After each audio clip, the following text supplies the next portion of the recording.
Hello friends, कैसे हैं आप सभी लोग। तो फ्रेंड्स, आज हम लोग मॉडल पेपर डिस्कस करेंगे जो आपका 20 अगस्त 2023 को हुआ था।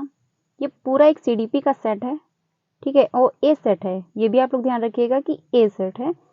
तो हम लोग पूरा सीडीपी देखेंगे, 30 क्वेश्चन है, अच्छे से एनालिसिस भी करेंगे, क्योंकि आपके जो सीटेड एग्जाम में जितने भी पी वाई क्यू क्वेश्चन यानी प्रयोज के जितने भी क्वेश्चन होते हैं, जितने भी पेपर हुए हैं, वो बहुत इंपॉर्टेंट होते हैं, क्योंकि आपके एग्जाम में जितने भी प्रीवियस के क्वेश्चन होते हैं वहां से क्वेश्चन बन जाते हैं।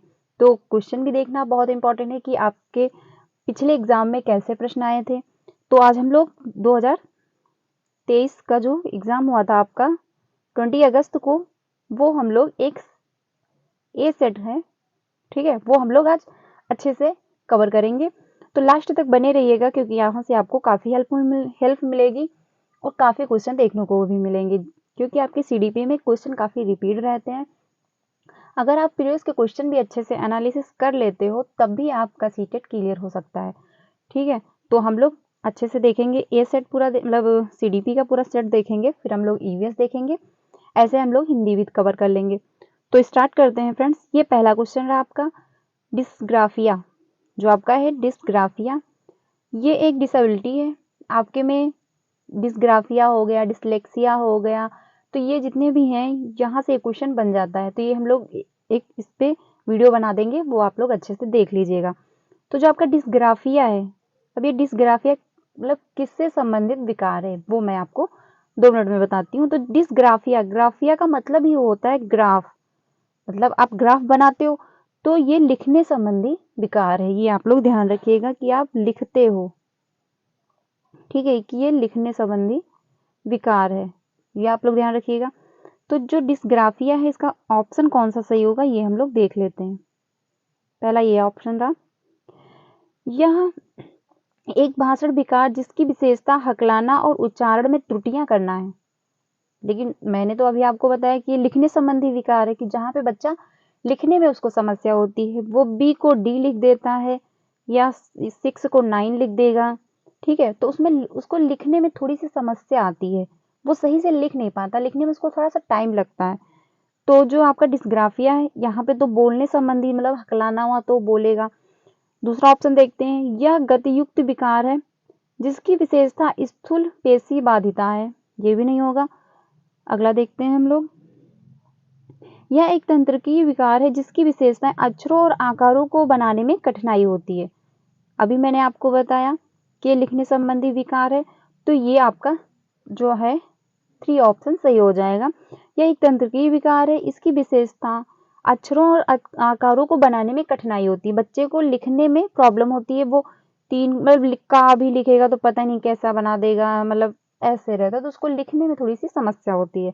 इसका 3 ऑप्शन सही हो जाएगा। हम लोग आगे चलते हैं क्वेश्चन नंबर 2 पे। क्वेश्चन नंबर 2 रहा, प्रतिभावान बच्चों को शिक्षित करने का उपागम जो उन्हें असामान्य रूप से तीव्र गति से पाठ्यचर्या के माध्यम से आगे बढ़ाता है, क्या कहलाता है, ये आपको बताना है। तो जो आपका 2 है, 2 का ऑप्शन आपका 3 सही हो जाएगा। त्वरण यानी गतिवर्धक, आपका त्वरण सही हो जाएगा, इसमें भी 3rd ऑप्शन सही हो जाएगा। आगे चलते हैं, क्वेश्चन नंबर 3 देखते हैं। शिक्षक जो समावेशी कक्षाओं की दिशा में काम कर रहे हैं, उन्हें चाहिए कि वे, तो इसमें कौन सा ऑप्शन सही होगा, पहला देखते हैं। पाठ्यचर्या में अनुकूलन करें, बहुत मतलब सही बात है कि पाठ्यचर्या में अनुकूलन मतलब पाठ्यचर्या में अपने बदलाव लाएं, जिस हिसाब से बच्चा उस हिसाब से पाठ्यचर्या मतलब पढ़ाने का तरीका ढंग उस हिसाब से करें। अगला है, विविध दृष्टिकोण को शामिल करें, अनेक प्रकार के दृष्टिकोण, बालक को लिखने में समझ लिख के आ रहा है, चित्र दिखा के समझ में आ रहा है, तो आप वो मेथड अपनाएं। बालक को अगर मतलब क्रिएटिविटी मतलब अगर समूह में समझ में आ रहा है तो आप वैसे करिए। तो विभिन्न प्रकार के दृष्टिकोण अपना सकते हैं आप। अपने स्वयं के अंतर्निहित पूर्व ग्रहों की जांच करें, अपने अंदर की मतलब क्या कमियां आ रही हैं, कि हम कैसे बच्चे को मतलब किस मेथड से समझा रहे हैं जो बच्चे को समझ में नहीं आ रहा है, तो अपने अंदर की कमियों को जांचें। अगला है, विविधता को एक बाधा के रूप में देखें, ये आपका निगेटिव है, क्योंकि एक क्लास में, ठीक है, आपके क्लास में 30 बच्चे हैं, तो 30 बच्चे 30 प्रकार के होंगे, जरूरी नहीं है कि सारे बच्चे सेम हो, तो विविधता मिलेगी, क्योंकि हर बच्चा मतलब अपना अलग अलग है, तो विविधता आपको देखने को मिलेगी। तो ये इसको आप अच्छा समझिए, इसको आप रिस्पेक्ट दीजिए, ये नहीं कि एक बाधा के रूप में। तो ये ऑप्शन आपका गलत होगा, जो आपका 4 है। तो ए और मतलब 1 2 3, तो इसमें 1 2 3 आपका ऑप्शन नंबर 2 में है, तो आपका ऑप्शन नंबर 2 सही हो जाएगा, 4 आपका गलत है। ठीक है, ये आप लोग ध्यान रखिएगा। आगे चलते हैं हम लोग क्वेश्चन नंबर 4 पे। शेषावस्था में सामाजिकरण, शेषावस्था में सामाजिकरण डैश संस्थाएं प्रमुख रूप से महत्वपूर्ण हैं, जबकि प्रारंभिक बाल्यावस्था में सामाजिकरण डैश संस्थाएं भी महत्वपूर्ण हो जाती हैं। तो जो आपका शेषावस्था है उसमें सामाजिकरण क्या होता है, उसमें आपका जो सामाजिकरण है वो प्राथमिक है। मतलब बच्चा जब जन्म लेता है तो पहले अपने परिवार में आता है, अपने परिवार के संपर्क में आता है। पहले उसकी माता पिता भाई बहन चाचा चाची दादी, तो ये सब के संपर्क में आता है। तो ये प्राथमिक हुए, क्योंकि परिवार प्राथमिक संस्था के अंतर्गत आता है।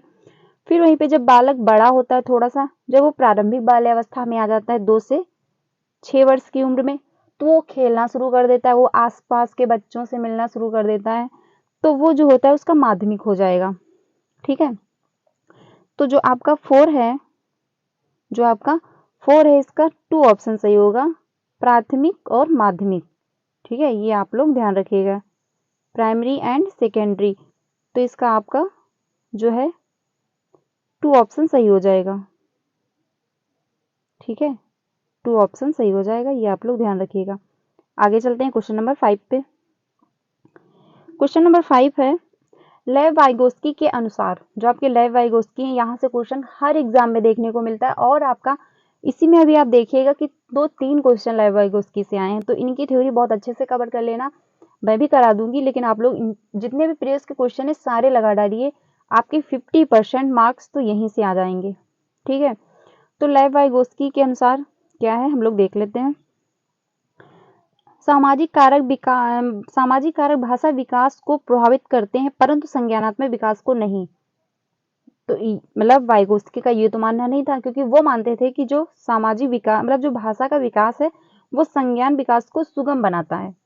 इनका मानना ये था कि पहले भाषा आती है, फिर मतलब दिमाग का विकास होता है। वहीं पे पियाजे कहते थे कि पहले बालक के माइंड में मतलब उसका संज्ञानात्मक विकास होता है, फिर भाषा आती है। तो इनका मतलब वाइगोस्की जो थे, इनका यही मानना था कि पहले भाषा, इन्होंने सामाजिक संस्कृति को महत्व दिया था।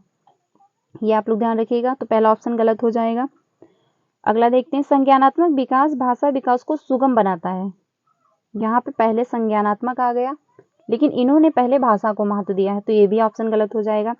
भाषा विकास और संज्ञानात्मक विकास एक दूसरे से स्वतंत्र रूप से विकसित होते हैं, ये भी कहना गलत होगा, क्योंकि भाषा और विकास एक दूसरे को प्रभावित करते हैं। ये नहीं है कि भाषा अलग विकसित हो रही है और जो आपका संज्ञान है वो अलग विकसित हो रहा है, ऐसा नहीं है।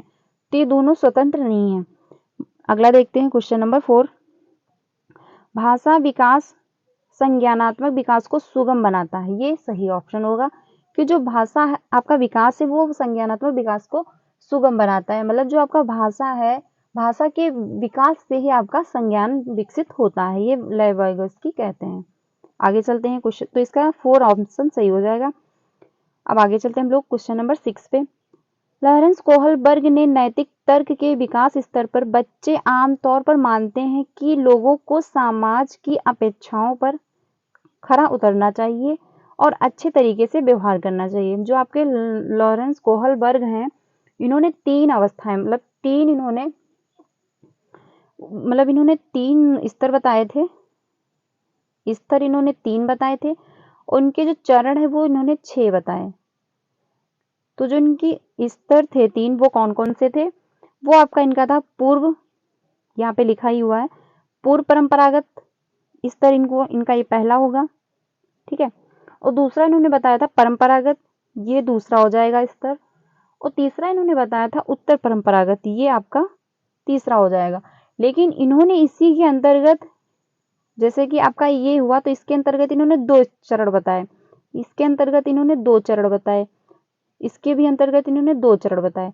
तो 2 2 4 2 6, मतलब जो इनके चरण थे वो 6 थे और इन्होंने जो स्टेज दिए थे, स्तर जो उन्होंने बताए थे, वो 3 थे। ये आप लोग ध्यान रखिएगा। उनकी जो एज थी वो भी आप लोग ध्यान रखिए। जो पूर्व परंपरागत अवस्था थी, ठीक है, उसकी जो इन्होंने एज बताई थी 3 से 7 वर्ष बताई थी। ये क्वेश्चन कभी कभी बन जाता है, तो आप लोग ध्यान रखिएगा। और जो इन्होंने परंपरागत अवस्था बताई थी, जो इन्होंने सेकेंड स्टेज बताई थी, उसकी जो एज इन्होंने बताई तो 10 से 13 वर्ष बताई। ठीक है, 10 से 13 वर्ष बताई थी। और उन्होंने जो उत्तर परंपरागत अवस्था बताई थी वो 13 से ऊपर बताई थी। 13 से ऊपर की एज इन्होंने बताई थी। ये आप लोग ध्यान रखिएगा। और सब में इन्होंने 2-2 चरण बताए, तो 2 मतलब 6 चरण हुए, 3 स्तर हुए, और ये इन्होंने स्टेज में बांटा था। ये आप लोग ध्यान रखिएगा। अब क्वेश्चन पे चलते हैं हम लोग। तो इन्होंने कहा है कि जो मतलब समाज की अपेक्षाओं पे बालक को खरा उतरना चाहिए और अच्छे तरीके से व्यवहार करना चाहिए। तो क्वेश्चन जो आपका 6 है, इसका कौन ऑप्शन सही होगा? इसका थर्ड ऑप्शन सही हो जाएगा। परंपरागत स्तर, जो इन्होंने बताया था परंपरागत स्तर, तो आपका ये थर्ड ऑप्शन सही हो जाएगा। आगे चलते हैं हम लोग क्वेश्चन नंबर 7 पे। ये यहाँ पे रीजन और कथन दिया हुआ है, मतलब स्टेटमेंट दिया और कथन मतलब रीजन दिया हुआ है।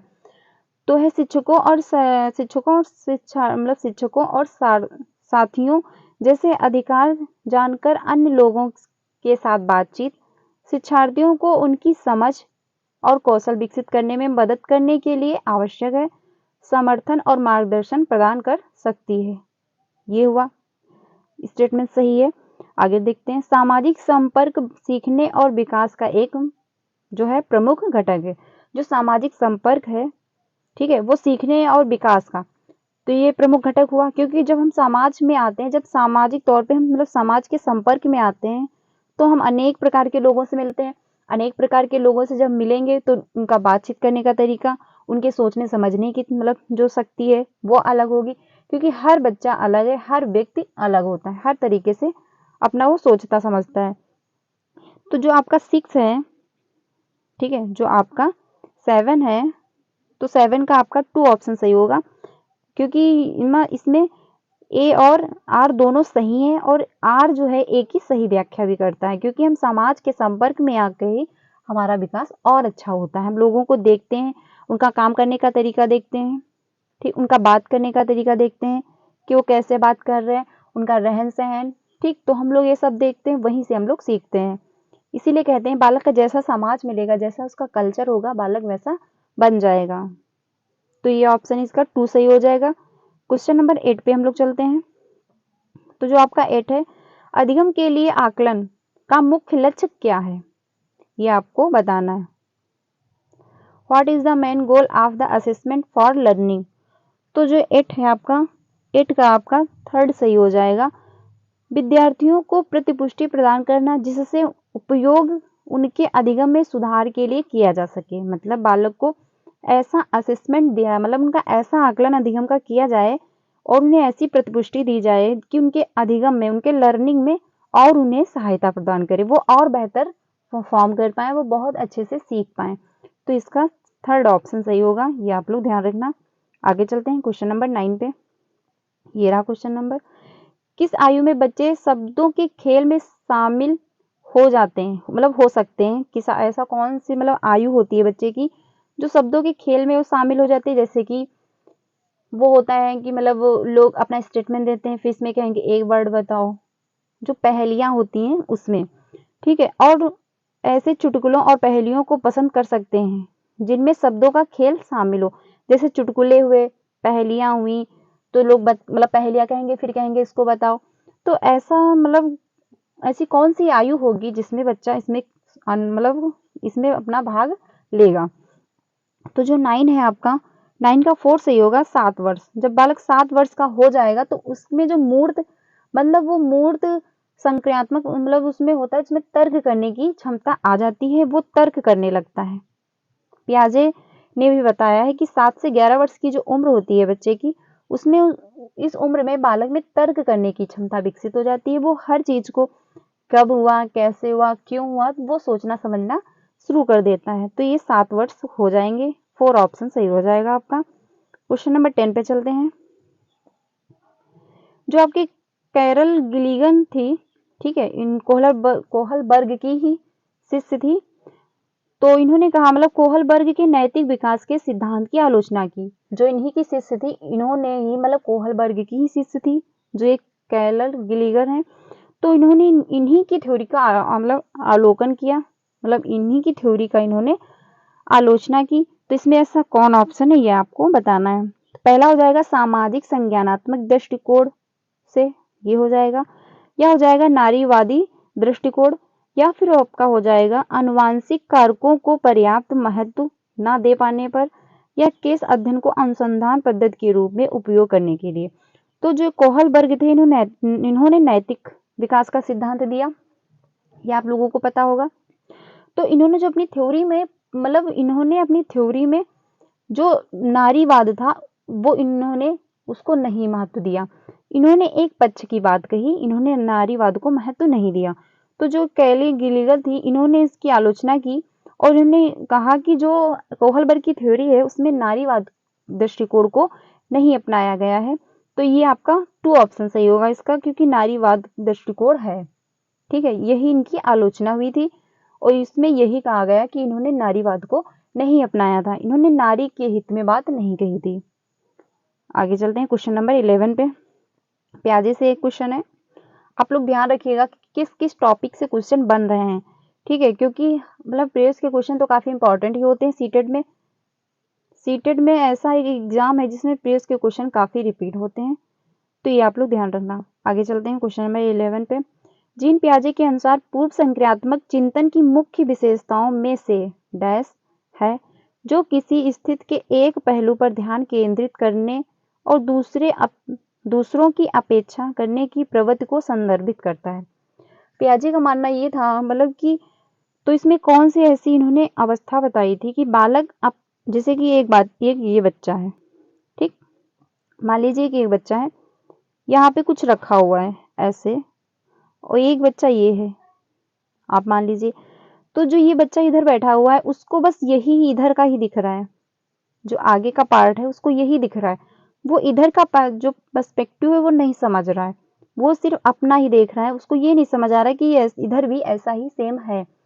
तो वहीं पे यही पियाजे ने कहा है। तो ऐसी कौन सी इसमें मतलब बताया है कि उसको क्या कहा जाएगा। तो जो आपका 11 है, 11 का 2 सही होगा, क्योंकि केंद्रीय है, बालक केंद्रीकरण है उसमें, वो अपने ही पर्सपेक्टिव को समझ रहा है, वो दूसरे पर्सपेक्टिव को नहीं समझ रहा है।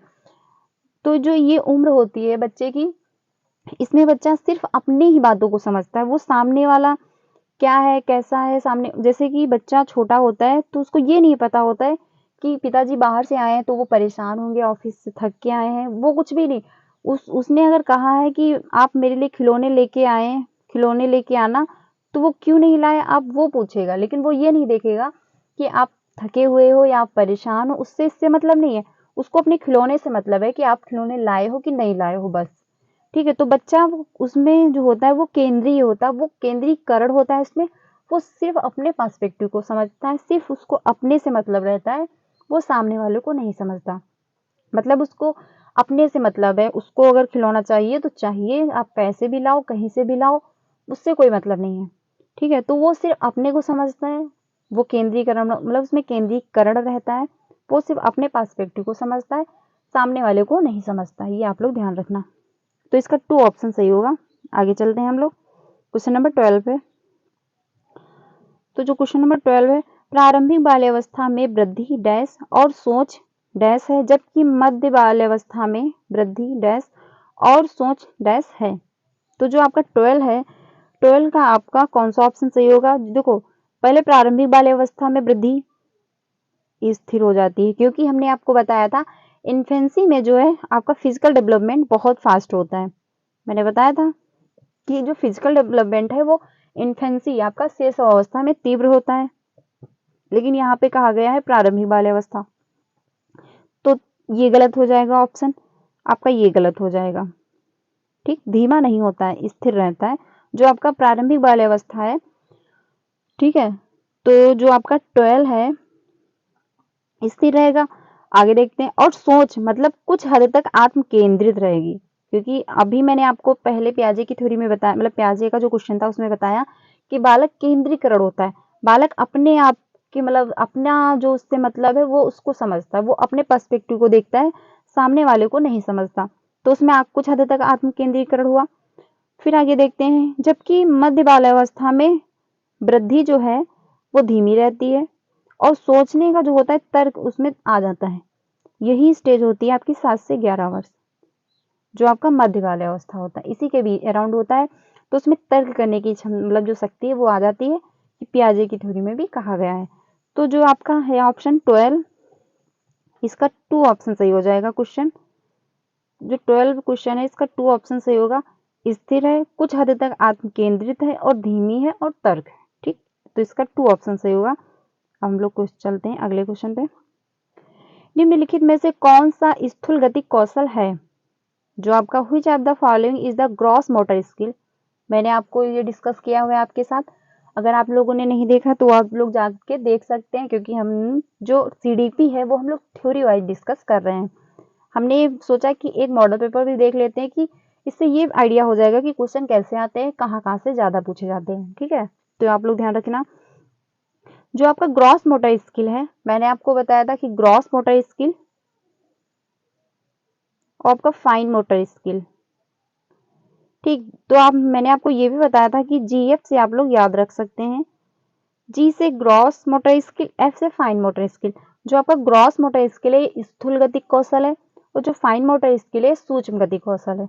जो आपका ग्रॉस है ये बड़ी मसल्स का विकास होता है, इसके अंतर्गत आ जाएगा। और जहां पे आपका छोटी मसल्स का विकास होता है वो आपका फाइन मोटर स्किल के अंतर्गत आ जाएगा। ये आप लोग ध्यान रखना। तो इसमें जो ग्रॉस मोटर स्किल है वो कौन सा ऑप्शन होगा ये आपको बताना है। बुनाई, इसमें छोटी मसल्स का प्रयोग हो रहा है, तो ये आपका फाइन के अंतर्गत चला जाएगा। तैरना, अपनी मतलब हाथों का प्रयोग कर रहे हो, तो ये भी फाइन मोटर स्किल के अंतर्गत चला जाएगा। लेकिन एक कागज पर वृत्त को रूपरेखा के अनुसार काटना, ये आपका ग्रॉस मोटर स्किल के अंतर्गत जाएगा। तो जो आपका ये क्वेश्चन है, जो आपका 13वां क्वेश्चन है, 30 क्वेश्चन है, तो इसका आपका थर्ड ऑप्शन सही होगा। ठीक है, आपका इसका थर्ड ऑप्शन नहीं सही होगा, क्योंकि आप लोग थोड़ा सा 1 मिनट रुकिए। जो आपका बुनाई करना है वो आपका फाइन स्किल के अंतर्गत चला जाएगा। ठीक, तैरना हुआ तो आप तैरोगे तो आप पैर का भी प्रयोग करोगे अपने। ठीक है, आप अपने पैर का प्रयोग करोगे, अपने हाथों का भी प्रयोग करोगे। तो जो इसमें है आपका 2 होगा ऑप्शन, तैरना। क्योंकि आप तैरोगे तो अपनी पैर मतलब पैर की मसल्स का विकास होगा, आपके हाथ की भी मसल्स का विकास होगा। तो ये आपका 2 ऑप्शन सही होगा। अगर आप कागज को काटोगे तो आप हाथ का प्रयोग करोगे, सिर्फ उंगलियों का ही प्रयोग होगा आपका। कैंची से प्रयोग करोगे तो आप मतलब कैंची से काटोगे तो आप लोग अपनी फिंगर्स का ही प्रयोग करोगे, तो ये नहीं होगा, आपका 2 ऑप्शन सही हो जाएगा। ठीक है, अब चलते हैं आगे। जो आपका है भौतिक वृद्धि और विकास के डैश और डैश सिद्धांतों का पालन करते हैं। जो आपका फिजिकल ग्रोथ एंड डेवलपमेंट है वो आपको इसमें बताना है। जो आपका फिजिकल डेवलपमेंट होता है वो किस तरफ से होता है। तो जो आपका ये क्वेश्चन है इसका ऑप्शन सही हो जाएगा आपका 2, क्योंकि शीर्षगामी होगा और समीपस्थ से मतलब अंदर से बाहर की ओर होता है। पहले आपका हार्ट डेवलप होगा, फिर आपकी रीढ़ की हड्डी डेवलप होगी, फिर आपके कंधों पे जाएगा, फिर आपके हाथ पे आएगा, जो फिर आपके फिंगर्स पे आएगा। मतलब ये अंदर से केंद्र से बाहर की ओर जा रहा है।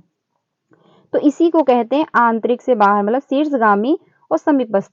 तो इसमें आपका 2 ऑप्शन सही हो जाएगा, ये आप लोग ध्यान रखना। आगे चलते हैं क्वेश्चन नंबर 15 पे। हार्वर्ड गार्डनर जो है इन्होंने बताया कि बुद्धि 8 प्रकार की होती है। वैसे तो बहुत मतलब हर मनोवैज्ञानिक ने अपना अपना दिया है कि कोई कहते हैं 9 प्रकार की, कोई कहते हैं 11 प्रकार की। लेकिन आपको सिर्फ एनसीईआरटी पढ़ना है, आपको सिर्फ एनसीईआरटी पढ़ना है और कुछ नहीं पढ़ना। तो आपके एनसीईआरटी में सिर्फ 8 प्रकार की ही बुद्धि दी गई है।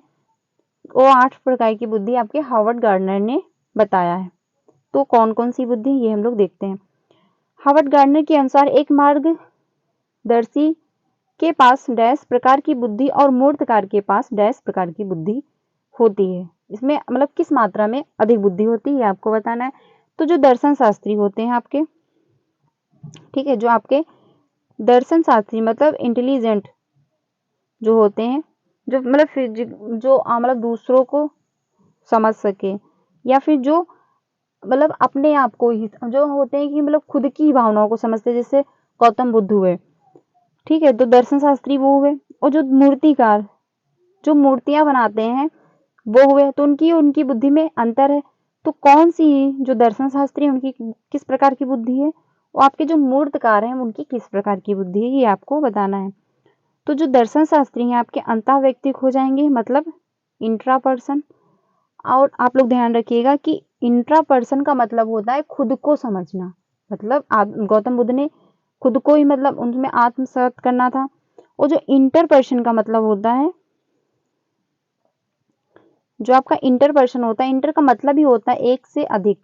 मतलब जो दूसरों की बात को समझ सके, जो दूसरों की फीलिंग्स को समझ सके, वो हो जाता है आपका इंटर पर्सन। और जो आपका मतलब इंट्रा पर्सन होता है वो खुद को समझने के लिए, मतलब खुद की फीलिंग्स को समझने के लिए होता है। तो ये हो जाएगा आपका अंतःवैयक्तिक और दिंगस्थ। मतलब जो मूर्तिकार होते हैं उनको समझने के लिए, मतलब उनकी जो मूर्तिकार होते हैं उनको समझना, मतलब उनकी जो बुद्धि होती है वो दिंगस्थ, मतलब उनको पता होता है कि ये इतने इस आकार में, मतलब ये इतने में ऐसे आकार में बन जाएगी या इतनी जगह पे ये बन जाएगी, तो उनको इसका ज्ञान होता है। और जो दर्शन शास्त्री होते हैं उनको अंतः व्यक्ति होते हैं, वो इंटर पर्सन होते हैं। ठीक, ये आप लोग ध्यान रखना। आगे चलते हैं क्वेश्चन नंबर 16 पे। अनुभवात्मक अधिगम किस पर बल देता है? जो आपका अनुभवात्मक अधिगम है, ठीक, वो किस पर बल देता है, ये आपको बताना है।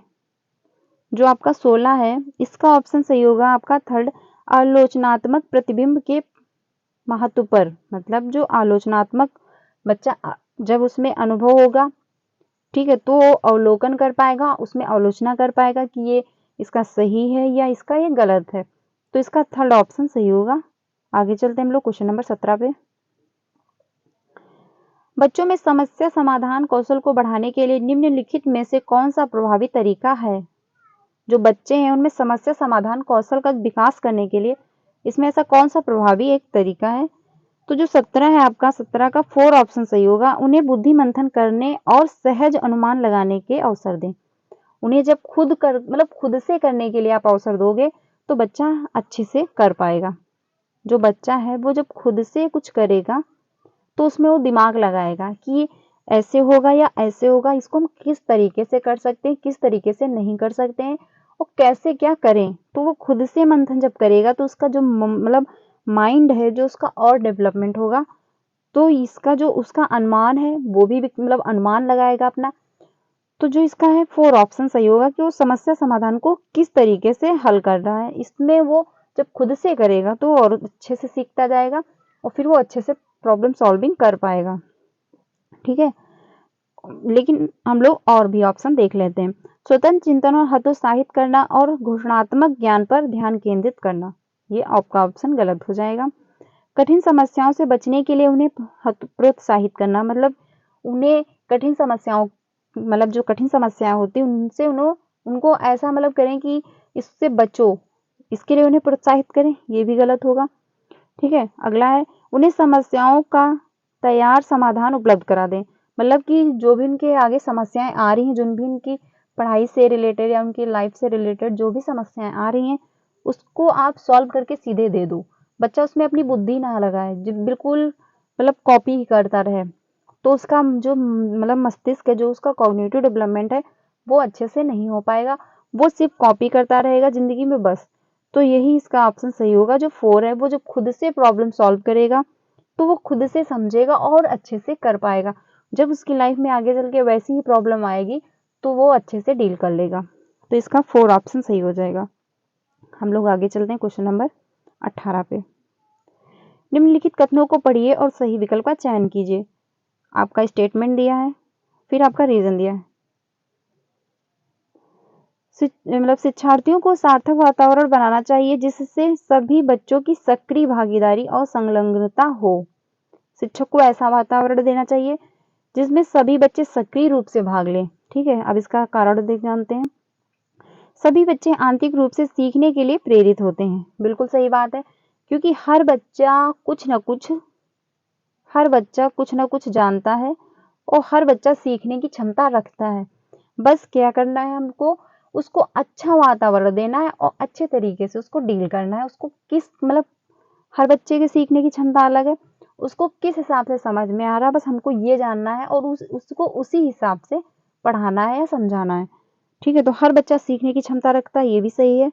और ये भी सही है कि शिक्षक को ऐसा वातावरण बनाना चाहिए जिसमें बच्चा सक्रिय रूप से भागीदार हो। मतलब सक्रिय रूप से जब भाग लेगा तो वो और अच्छे से सीखेगा। ठीक है, तो ये दोनों स्टेटमेंट सही हैं। तो आपका 2 ऑप्शन इसका सही हो जाएगा कि ए और आर दोनों सही हैं और आर ए की सही व्याख्या करता है। हम लोग आगे चलते हैं क्वेश्चन नंबर 19 पे। निम्नलिखित में से कौन सी प्रक्रिया अधिगम के दौरान योगदान नहीं देती है? इसमें ऐसी कौन सी प्रक्रिया है जो आपका अधिगम के दौरान अपना सहयोग नहीं देती है? संगठन सही है आपका, क्योंकि बच्चा संगठन जब संगठन करेगा, अपने फ्रेंडों से अच्छे से बात करेगा, ग्रुप में रहेगा, सीखेगा तो और अच्छे से सीखेगा। ठीक है, तो ये तो सही हो जाएगा। वर्गीकरण, बच्चा ये भी ऑप्शन सही है, क्योंकि बच्चा वर्गीकरण करेगा, उसका सही गलत निकालेगा, कैसा है क्या है, ये भी सही है। वैचारिकता, बच्चा उसमें समझेगा क्या है, ये भी सही है। लेकिन गैर प्रासंगिकरण ये आपका गलत हो जाएगा, इसका ये गलत होगा, क्योंकि नहीं पूछा है, तो जो आपका नहीं पूछा है वही आपका ऑप्शन सही होगा। इसका 4 ऑप्शन सही हो जाएगा। आगे चलते हैं हम लोग क्वेश्चन नंबर 20 पे। निम्नलिखित में से कौन सा एक ऐसे प्रश्न का उदाहरण है जिसमें विद्यार्थियों को अपनी सोच पर विचार करने की आवश्यकता होती है? इसमें ऐसा कौन सा ऑप्शन दिया है कि बच्चा उसमें सोचे और समझेगा, ये आपको बताना है। तो पहला ऑप्शन देखते हैं हम लोग। वाक्य में संज्ञान और क्रिया के बीच क्या संबंध है? तो वाक्य में संज्ञा और क्रिया के बीच क्या संबंध है, बच्चा बता देगा तुरंत कि क्रिया क्या है, संज्ञा क्या हो, क्रिया क्या, उसमें उसको दिमाग नहीं लगाना पड़ेगा। अगर उसको पता है तो वो तुरंत बता देगा। ठीक है, तो ये ऑप्शन नहीं होगा आपका। आगे चलते हैं। क्रिया की परिभाषा क्या है? क्रिया की परिभाषा जो होती है, जो हम लोग कार्य करते हैं उसे क्रिया कहते हैं। तो इसमें भी बच्चे को दिमाग नहीं लगाना पड़ेगा। अगर उसको आता है तो वो बता देगा, नहीं आता है तो नहीं बता पाएगा। ठीक है, उसमें बच्चे का दिमाग नहीं लगेगा। आगे चलते हैं। आप क्रिया को वर्तमान काल में कैसे बदल सकते हैं? तुरंत बदल देगा। ठीक है, अगर उसको आता है तो बदल देगा, नहीं आता है तो नहीं बदल पाएगा। ये नहीं है कि वो दिमाग लगाता रहेगा, सोचता रहेगा तो कर लेगा, ऐसा नहीं है।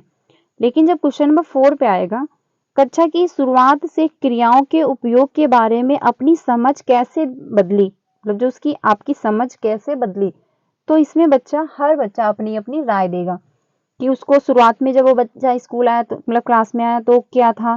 ठीक है, फिर धीरे धीरे उसकी जो उसका कार्य है, जो पढ़ने लिखने की जो भी है, तो उसमें बच्चे को जो उसकी क्रियाएं थी, जो क्रियाओं का उन्होंने प्रयोग किया था, उसमें उसका कितना अच्छा परफॉर्म हुआ, कितना अच्छा वो बेहतर सीख पाया है, वो उसमें बताएगा। तो इसमें बच्चा अपना दिमाग लगाएगा कि जो हम कक्षा शुरुआती तौर पे जब हम स्कूल में आए थे, जब कक्षा में आए थे, तो हमारे अंदर क्या था और आज कितना इम्प्रूवमेंट हुआ है, तो वो सोच समझ के इसमें बताएगा, अपना दिमाग लगाएगा। ठीक है, तो इसका 4 ऑप्शन सही होगा। 21 पे चलते हैं, 21 पे। निम्नलिखित में से कौन सा विफलता के लिए आंतरिक आरोपण का एक उदाहरण है? 21 का जो है, तो विफलता के लिए आंतरिक आरोपण जो आपका मोटिवेशन है, ये अभी हम लोगों ने डिस्कस नहीं किया है और ये हम लोग आज या कल की वीडियो में डिस्कस करके मैं वीडियो अपलोड कर दूंगी, वो आप लोग देख लेना। तो जो आपका आंतरिक होता है, ये आपके अंदर का रीजन होता है। वहीं पे जो बाह्य होता है, ये आपका बाहर का होता है। कि बाहर, जैसे कि आपका बाहर रीजन क्या हुआ कि किसी को आपको इम्प्रेस करना है, अपने माता को हो गया, अपने पिता को हो गया, अपने कोई फ्रेंड हुआ, तो बाहरी रीजन हुआ। लेकिन आपको अच्छा लगता है, आपको पढ़ाई करना अच्छा लगता है, तो ये आपका आंतरिक कारण है। आपको म्यूजिक पसंद है तो आपका ये आंतरिक कारण हुआ। ठीक है, ये आप लोग ध्यान रखना। तो इसमें जो है आपका 21, इसका ऑप्शन सही होगा। आपका जो आपका 21 है, इसका 2 ऑप्शन सही होगा। मैं परीक्षा में फेल हो गया क्योंकि मैंने पर्याप्त पढ़ाई नहीं की। उसका खुद का ये रीजन है, उसके अंदर उसको पता है कि अगर वो अच्छे से पढ़ाई करता तो वो पास हो जाता। इसका कोई रीजन बाहर नहीं है। तो जो आंतरिक पूछा है, आंतरिक का मतलब ही होता है कि अंदर, तो इसका 2 ऑप्शन सही होगा। आगे मतलब अगले भी ऑप्शन देख लेते हैं हम लोग। मुझे निम्न ग्रेड प्राप्त हुआ क्योंकि शिक्षक कठोर, मतलब जो शिक्षक था वो कठोर तरीके से आंकते थे। यहाँ पे रीजन बाहर आया कि जो शिक्षक था, ठीक है। दूसरा हुआ, दूसरा व्यक्ति आया, तो यहाँ पे मतलब वाह्य प्रेरणा हो जाएगी। लेकिन यहाँ पे है कि मैंने खुद से मतलब अच्छी, मतलब मैं खुद फेल हो गया क्योंकि मैंने पर्याप्त पढ़ाई नहीं की। इसका रीजन उसके अंदर है, ठीक है। तो इसका यही ऑप्शन जो 2 है, यही ऑप्शन सही हो जाएगा। आगे चलते हैं हम लोग क्वेश्चन नंबर 22 पे। तो जो आपका क्वेश्चन नंबर 22 है, बहुत कम उम्र में दुनिया भर में अधिकांश संस्कृतियों में लड़कियां गुड़िया और खिलौने के रूप में चुनती हैं। मतलब जो लड़कियां होती हैं वो खिलौना गुड़िया खेलती हैं, मतलब गुड़िया चुनती हैं, जबकि लड़के कारों के साथ खेलना पसंद करते हैं। ऐसा देखा गया है कि बहुत ऐसे हैं जो लड़कियां गुड़िया है ये सब लेती हैं, खेलना पसंद करती हैं, जैसे घर छोटे छोटे बर्तन होते हैं वो लेती हैं। और वहीं पे जो लड़के होते हैं वो कार हुआ, प्लेन हुआ, ये सब लेते हैं, अपना खेलते हैं। तो इसका जो कारण है देख लेते हैं हम लोग।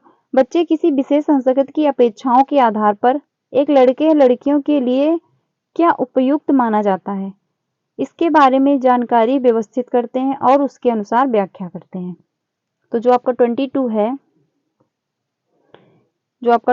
है, इसका 2 ऑप्शन सही होगा कि ए और आर दोनों सही हैं और आर ए की सही व्याख्या भी करता है, क्योंकि ये सही है।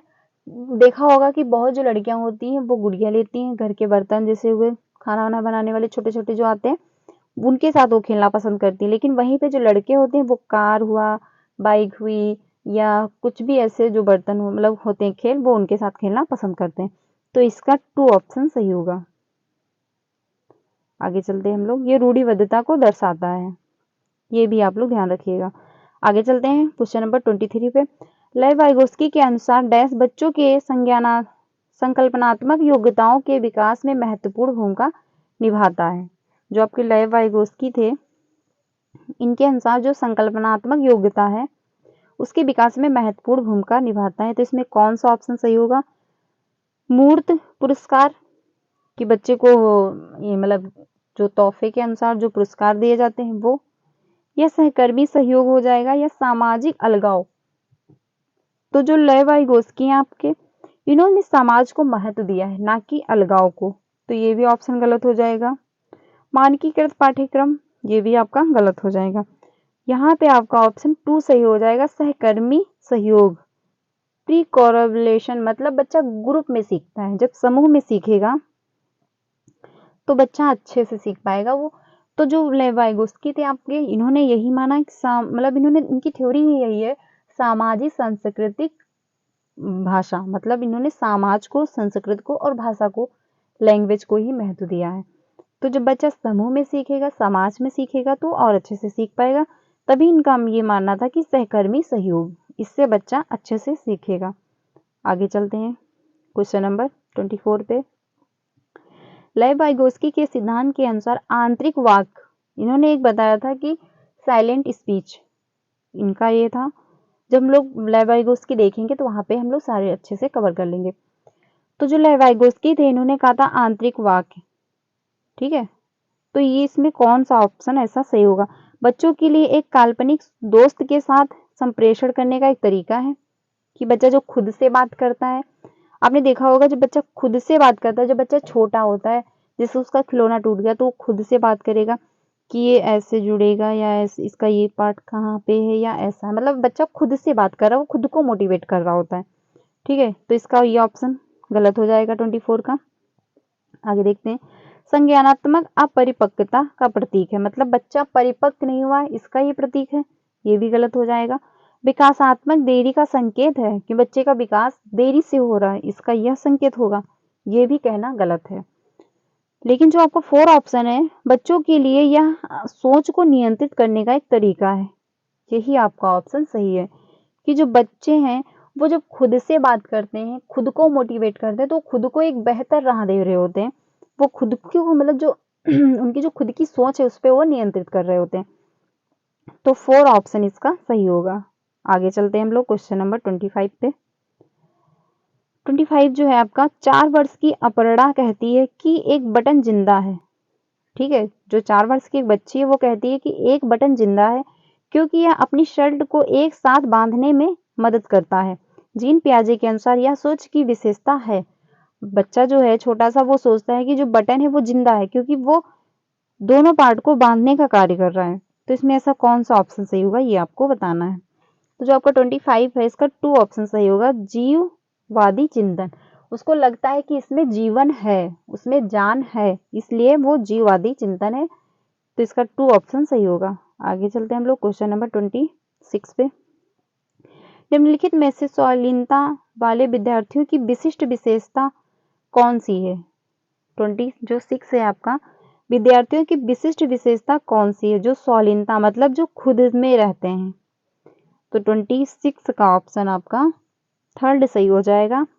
बार बार दोहराव और आवर्तित व्यवहार, मतलब वो बार बार बातों को दोहराते हैं।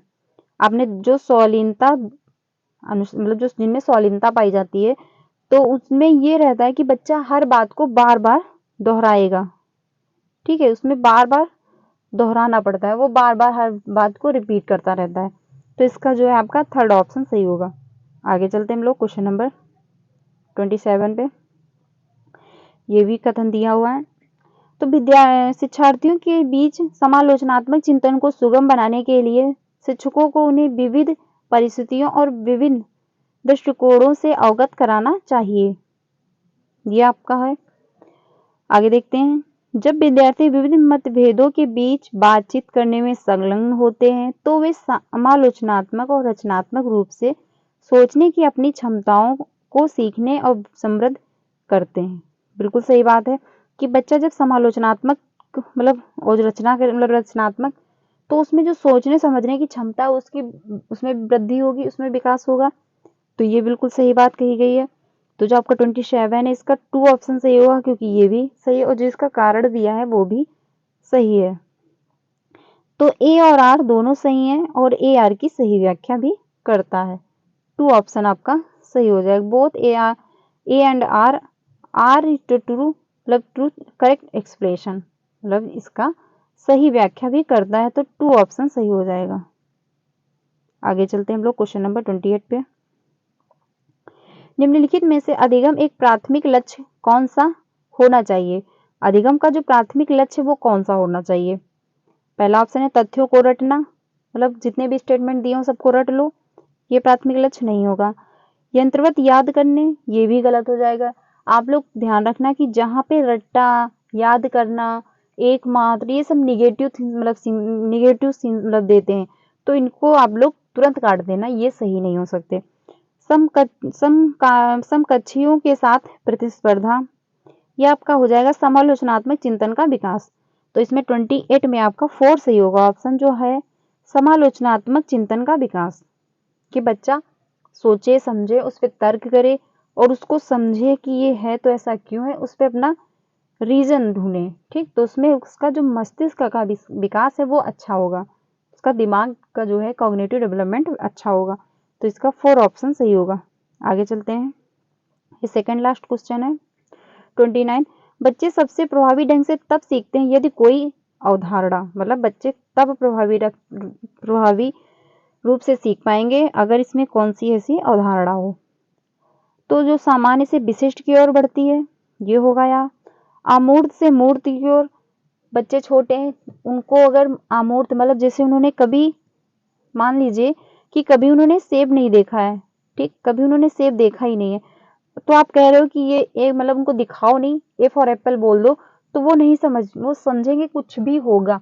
लेकिन अगर उनको आप दिखा दोगे एक बार एप्पल मतलब सेब दिखा दोगे तो वो दूसरी बार बोलोगे तो वो समझ जाएंगे। तो ये भी आपका ऑप्शन गलत हो जाएगा।